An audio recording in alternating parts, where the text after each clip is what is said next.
Friends, कैसे हो आप सब। स्वागत है आपका मेरे इस YouTube channel Daya genius tutorial for science and problems में। तो फ्रेंड्स, आज हम जूलॉजी के एमसीक्यू जो किया जा रहा था उसके सीक्वेंस में आगे बढ़ेंगे और कुछ क्वेश्चन करेंगे।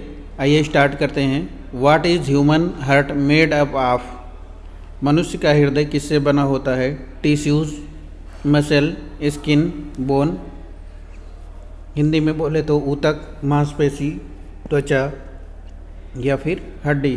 तो मनुष्य का हृदय मसल यानी मांसपेशी से बना होता है, इसलिए ऑप्शन बी राइट आंसर होगा। एक्सप्लेनेशन देखिएगा। The heart is made up of muscle, it is an involuntary organ. The heart is made up of muscle called as myocardium. हृदय मांसपेशियों का बना होता है, यह एक अनैच्छिक अंग है। हृदय पेशी से बना होता है जिसे मायोकार्डियम कहते हैं। Next question, which of the following instrument is used to listen to the internal sound of the human body? मानव शरीर की आंतरिक ध्वनियों को सुनने के लिए निम्नलिखित में से किस उपकरण का उपयोग किया जाता है? Option first sphygmomanometer, option second suction device, option third stethoscope, option fourth reflex hammer. तो मनुष्य के शरीर की आंतरिक ध्वनियों को सुनने के लिए स्टेथोस्कोप का यूज़ किया जाता है, इसलिए ऑप्शन सी राइट आंसर होगा। एक्सप्लेनेशन देखिएगा। Stethoscope is an acoustic medical device for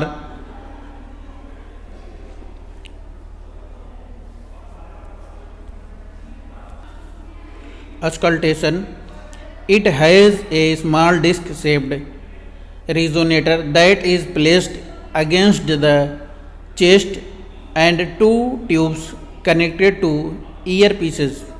stethoscope auscultation के लिए एक छोटा ध्वनि चिकित्सा उपकरण है। इसमें एक छोटा डिस्क के आकार का रेजोनेटर होता है जिसे छाती के खिलाफ रखा जाता है और दो ट्यूब ईयर पीस से जुड़ी होती हैं। Next question, which of the following is the largest gland in human body? निम्नलिखित में से कौन सा मानव शरीर की सबसे बड़ी ग्रंथि है?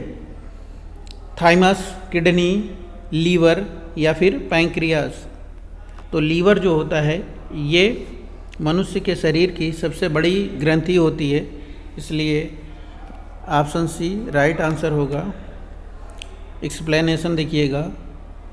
Liver is the largest gland of human body, it is present on the right side of the body. Liver मानव शरीर की सबसे बड़ी ग्रंथि है, यह शरीर के दाईं ओर मौजूद होता है। Next question number 25, detoxification of lipid drugs and other harmful compounds in ER यानी endoplasmic reticulum is carried out by cytochrome D, cytochrome F, cytochrome BF और cytochrome P450। ER में लिपिड दवाओं और अन्य हानिकारक यौगिकों का विसरण किसके द्वारा किया जाता है? तो यहाँ पे राइट आंसर होगा cytochrome P450। Option D right answer होगा। एक्सप्लेनेशन देखिएगा। Cytochrome P450 enzymes function to metabolise potentially toxic compounds. There are 57 human genes coding for various cytochrome 450। Cytochrome P450 enzyme संभावित जहरीले यौगिकों को चपाचपे करने के लिए कार्य करते हैं। विभिन्न साइटोक्रोम 450 के लिए 57 मानव जीन कोडिंग हैं। नेक्स्ट क्वेश्चन देखिएगा। Which of the following is known as the study of the human population? निम्नलिखित में से किसे मानव जनसंख्या के अध्ययन के रूप में जाना जाता है? जियोग्राफी या फिर एंथ्रोपोलॉजी या फिर इथनोलॉजी। तो यहाँ पे देखिएगा भूगोल, नृविज्ञान या फिर नृवंश विज्ञान। तो यहाँ पे राइट आंसर होगा, यहाँ पे एक ऑप्शन डी होगा, जो कि डेमोग्राफी होगा। Demography.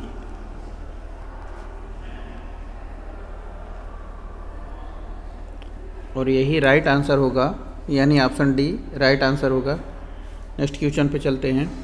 Demography is the study of statistics such as births, deaths, income or the incidence of disease that illustrate the changing structure of the human population. जनसांख्यिकी जन्म, मृत्यु, आय या बीमारियों की घटनाओं जैसे आंकड़ों का अध्ययन है जो मानव आबादी की बदलती संरचना को दर्शाती है। नेक्स्ट क्वेश्चन देखिएगा, क्वेश्चन नंबर 27।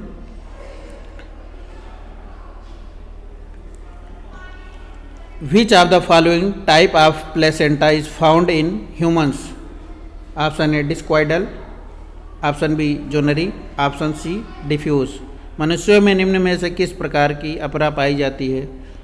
तो मनुष्यों में डिस्क्वाइडल टाइप का जो है प्लेसेंटा पाया जाता है, इसलिए यहाँ पे ऑप्शन ए राइट आंसर होगा। एक्सप्लेनेशन देखिएगा। Placenta found in humans is called डिस्क्वाइडल।